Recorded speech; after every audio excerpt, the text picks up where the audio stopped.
How to fix the Netflix error 5.2. Hi everyone, welcome back to our channel. I am Bimal from The Solution Guide. In today's guide video, I will show you the way on how you can actually fix the Netflix error 5.2. But before we get started with the video, if you are new to our channel, do make sure to leave a like and hit the subscribe button. And without any further ado or delay, let's get started with today's video.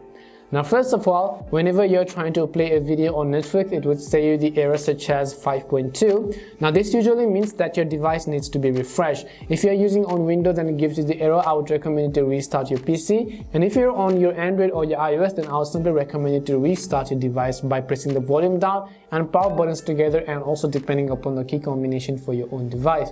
Once you've restarted your device, now try to open Netflix and see if that fixes the issue, because most likely it definitely will.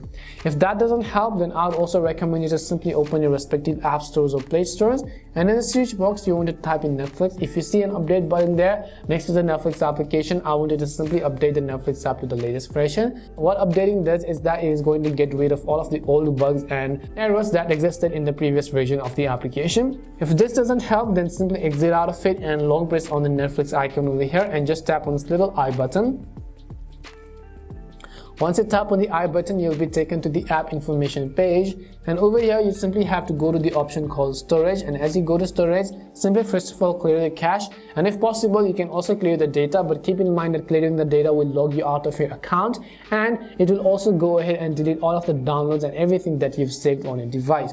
But hopefully one of these would definitely solve your problem. If it did help solve your problem, then make sure to leave a like and subscribe to the channel. If you have any more questions, queries or doubts, then simply also make sure to leave them down below. Thank you very much for watching till the end of this tutorial, and see you soon in our next video.